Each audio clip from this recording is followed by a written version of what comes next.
Viewers, আলোচনা করব আজকে সাপে কামড়ানোর বিষয়ে, রাসেলস ভাইপার। তো অ্যাকচুয়ালি সাপে কামড়ানোর বিষয়ে আমরা সবাই উদ্বিগ্ন, সবসময় উদ্বিগ্ন থাকি। 2022 সালের স্বাস্থ্য মন্ত্রণালয়ের একটা রিপোর্ট ছিল। রিপোর্টে দেখা গেল বাংলাদেশে প্রতি বছর 4 লাখের অধিক মানুষকে সাপে কামড়ায়, 4 লাখের অধিক, এবং মারা যায় প্রায় 8,000-এর মতো মানুষ। আসলে এটা একটি উদ্বেগের খবর। অ্যাকচুয়ালি ডিজিটাল প্ল্যাটফর্মে এখন সবগুলা নিউজ আসছে, তো এই জন্য আমরা সবগুলাই জানি। একসময় তো জানতাম না যে সাপে কামড়ালে এত মানুষ মারা যায় বা এত মানুষ আক্রান্ত হয়।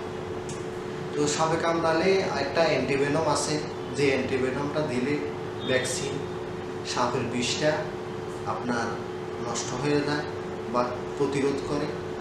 তো অ্যাকচুয়ালি এই অ্যান্টিভেনমটা বাংলাদেশে সবসময় পাওয়া যায় না। তো আমরা সাপে কামড়ালে হয়টা কি, আমরা প্রথমে থানা স্বাস্থ্য উপজেলা যে কেন্দ্রগুলোতে যাই, যাওয়ার পরে সময়টা ডিলে হয়ে যায়, তারপরে এদিক সেদিক ঘোরাঘুরি করি। অ্যাট লাস্ট আমরা শহরের কেন্দ্রে যেসব হসপিটালগুলো আছে, মেডিকেল কলেজ আছে, সেখানে যাই। মেডিকেল কলেজে অনেক সময় সাপে কামড়ানোর অ্যান্টিভেনম পাওয়া যায় না। অ্যাকচুয়ালি আমাদের চট্টগ্রাম শহরে আন্দরকিল্লা জেনারেল হসপিটালে সাপে কামড়ানোর অ্যান্টিভেনম পাওয়া যায়। তো আমরা দেরি না করে, সময়টা ডিলে না করে, সাপে কামড়ানোর পরেই আমরা চলে আসবো আন্দরকিল্লা জেনারেল হসপিটাল। ওখানে সাপে কামড়ানোর অ্যান্টিভেনম পাওয়া যায়। তারপরে হাজারীগল্লিতে আপনার যদি নাও পাওয়া যায়, কোনো সমস্যা হয়, ওষুধের কোনো অভাব নেই, ওখান থেকে কিনেও দেওয়া যায়। তো এটাই হলো আমার আজকের আলোচনার বিষয়। সাপে কামড়ালে আমরা কি করতে পারি, সাপে কামড়ানোর পর আগে আমরা কি করতে পারি, 2-3 দিক দিয়ে আমি আলোচনা করব। আলোচনাটি গুরুত্বপূর্ণ, না টেনে অবশ্যই শুনবেন। আমার হাতে আপনারা একটি ওষুধ দেখতেছেন, এটা হচ্ছে যে ফেনল কার্বলিক অ্যাসিড। এটা আপনার, এটার প্রাইস লেখা আছে 858 টাকা।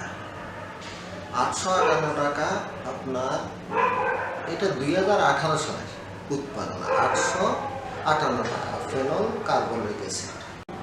অনেকে আবার পরিচিত এটা ফেনোলিক অ্যাসিড বা বেনজোল অ্যাসিড নামে পরিচিত। তো এই ফেনলটা আপনার বাসা বাড়িতে রাখলে হয়টা কি, সাপ আর আসে না।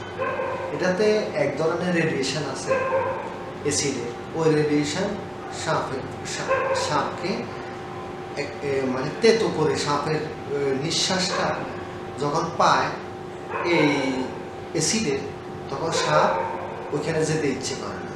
তো এই ফেনল আপনার কার্বলিক অ্যাসিডটা বা বেনজোল অ্যাসিড বা ফেনোলিক অ্যাসিড, এটা বাসা বাড়িতে রাখবে। এটা রাখলে হয়টা কি, সাপ আর বাসা বাড়িতে আসে না। তো বর্তমানে এটার মার্কেট প্রাইস আমার মনে হয় 1000 টাকা হবে। তবে পরিমাণ আছে এখানে, পরিমাণ যদি আরও কম নেন তাহলে আরও কম টাকা দিতে পারে। বাসা বাড়িতে সাপ দেখবেন বা কোনো জায়গায় সাপ দেখবেন, বা সাপ রাস্তার সামনে আপনার সামনে পড়ে গেছে, তখন আপনি একটা কাজ করবেন, একটি দোয়া আছে, দোয়াটা পড়বেন। দোয়াটা পড়বেন যে হাতের কাছে আপনার বালি বা ধুলা জাতীয় কোনো কিছু বা মাটি বা এমন কোনো কিছু, বা হাতে যে কোনো কিছু আপনার পেয়ে থাকেন, ওই জিনিসটাতে দোয়াটা পড়বেন।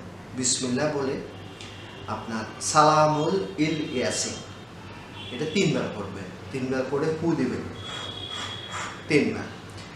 বিসমিল্লাহ বলে 3 বার, 5 বার, 7 বার ফু দেবেন।